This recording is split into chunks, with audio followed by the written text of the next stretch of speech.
Welcome to today's Urban Conversation. Resuscitating a lake is no single man's job. But today you're going to meet two individuals who've taken it upon themselves to resuscitate an entire city of lakes. Usha Rajagopalan and her neighbours have formed the first citizen team to restore and protect a lake. Their efforts at their local lake at Puttanahalli in Bangalore will see the lake transformed from an exploited space to a beautiful lake thriving with aquatic life and migratory birds.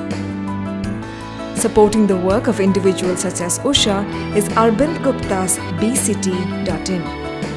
bcity.in connects and supports various lake protection and restoration groups from across the city of Bangalore. I talked to Usha and Arbind about what inspires their work and about the dangers of letting go of lakes and tanks in urban India as the population grows and fresh water runs out. Thanks to supporting brands Vivanta by Taj, Shopper Stop and Argyem in association with the India Water Portal. You know, as Indian cities grow, more and more lakes are getting affected and disappearing. What would you say are the long-term consequences of this? See, lakes were basically catchment areas. In a city like Bangalore, all the lakes are actually their tanks. They are not really called lakes, they were called tanks. And they were man-made. Exactly, they were man-made. Long back, everybody knows this, in the time of Kempegowda, what he had got done was to create these tanks, and Major Sankey, he created a cascading system of this Rajakaluways, which connected one tank to the other at various levels. So when there is overspill in one, it went and fed the next lake. So that is how the system of tanks in Bangalore have come about. And that's how it came to be known as the City of Lakes. Exactly. And not just City of Lakes, City of 1,000 lakes. We had something like 900 and odd lakes at one point in time. Okay, and how many do we have today? 184. 181, 81, 84. And this was something that was seen by the creator of the city 500 years back. They could realize that we need to have this network of interconnected lakes to keep the city green, to keep a beautiful environment, to meet the water needs of the people. Yeah. Unfortunately, today in our rush for development, we have lost sight of that. We have lost sight of that and we are making a stadium, we are making bus stand, we are making football stadium, hockey stand in place of lakes. Possibly it will be good to know that till about 1970s, Bangalore water needs were being supplied from the lakes. More than that, they were also recharging the groundwater. So 15 years back when I came to Bangalore, people were digging borewell and up to 200 feet depth, and they were getting good enough water. The first apartment complex I bought, there he said, I am digging up to 400 feet depth. You will get enough water.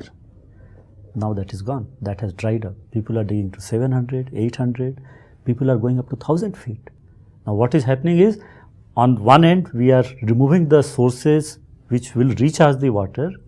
On the other hand, more and more people are digging more wells. So where from the water is going to come?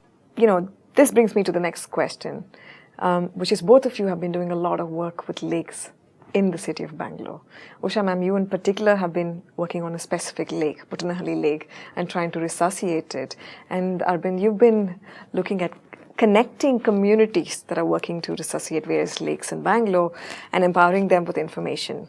Tell me about your work and sort of how it started and also where you see it going over the next few years. When I moved to Bangalore, I could see this lake from my balcony, and I found it ironic that when it rained, we had all this flooding and waterlogging, and at the same time, in summer we were having a water shortage, and how blatantly people were misusing this particular lake.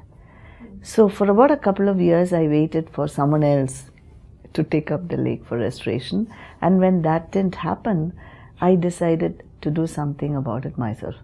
So I posted a mail to our group, residential group, saying, let's save the lake. So initially people said, you can't do this. Come on, it's a government's job to do this. Why are we paying them a tax and things like that? But I felt that as citizens we have to do something, not just keep waiting silently, let's hope the government is going to do its job. So I just got 3 others to join hands with me, and before we realized it, we were neck deep in the whole thing. And anyway, to cut the long story short, one of the first things we did was to create a base of real goodwill among the people, telling them we are going to do this. Whether you support us actually, physically, financially, it's fine. It doesn't matter. It doesn't matter. Exactly. I'm going to do it anyway. If you come and help me in some way, it'll suit me very fine. Our job, agenda, is to transform the lake into an avian sanctuary.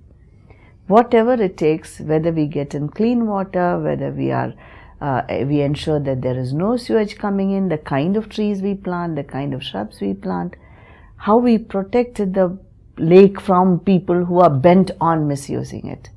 So basically that's what we are doing. From about July 2010 to now, unofficially at first, and later we signed an MOU with the BBMP, which is the civic administration, to officially maintain the lake, and we became the first citizens group in the city to take up a lake for restoration. And from then to now, we have been maintaining the lake purely from donations we get, mostly from individual well-wishers. A couple of cash prizes here and there came in very handy. We are not environmentalists, we are not experts in any of these fields. We just use our common sense. We want to get rainwater, how do we get it? So we got a total station survey done, found out the topography, which has changed now because of all the buildings, and then requested the civic administration to give us a diversion channel. It sounds very easy, but it has taken time, of course. Rome wasn't built in a day, and a lake is not going to get revived overnight, but we are prepared to do it. So we feel that we are going steadily forward. What we didn't count upon was that it would have such a huge rippling effect. Today there are about 35 different people. Groups who are trying to work for restoration of their lakes in their locality. 35 is the number that I am aware, or Usha is aware. Maybe there are a few more groups here and there that we do not know. So you run a portal now that's dedicated to the lakes of Bangalore, right? Yes, we have a portal called bct.in, within which there is a topic called lakes, where we have captured a lot of information related to lakes, different kind of informations like reports, documents, studies, even judicial committees reports. We are trying to archive at one place so that if somebody new who is not aware of this thing, he knows that where to go and get this information.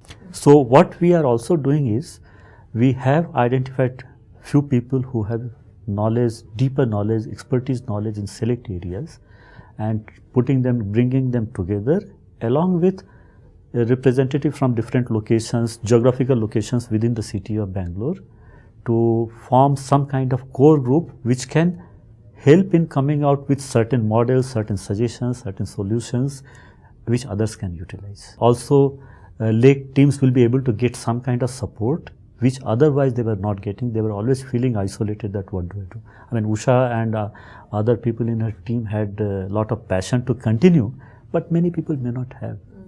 So how long before you think you would have reached the first phase of the complete, resuscitation of Lake Potanahalli? See, typically the civic administration restores the lake in 2 phases. One is fixing the boundary, securing the area of the lake, and then desilting the lake bed and raising the sides. And then the second phase is, a little bit of ornamentation, if I can call it. Like you have a gazebo, you have a security cabin. But we have gone beyond both these phases. Now we have gone into the next phase, where we have managed successfully to stop the sewage from entering, and we are now trying to harness more rainwater into the lake. And we have got the civic administration to put an irrigation pipeline around. We are trying to draw water from the lake. We have planted something like 320 trees around the periphery. And we are keeping our fingers crossed that this year the monsoon will be good and you will find our lake brimming with water. and attracting even more birds. We had spotted something like 60 species of birds last August, September. And now that number has gone up even more, because even today we see migratory sandpipers, we see yellow wagtails. It's beautiful. It is completely worth everything. Fabulous. Thank you so much for coming on the show and sharing your experiences with rebuilding lakes. Thank you. Thank you. Thank you. Join our mailing list at chaiwithlakshmi.in/subscribe and keep in touch with us on Facebook, Twitter, Google+, and Pinterest.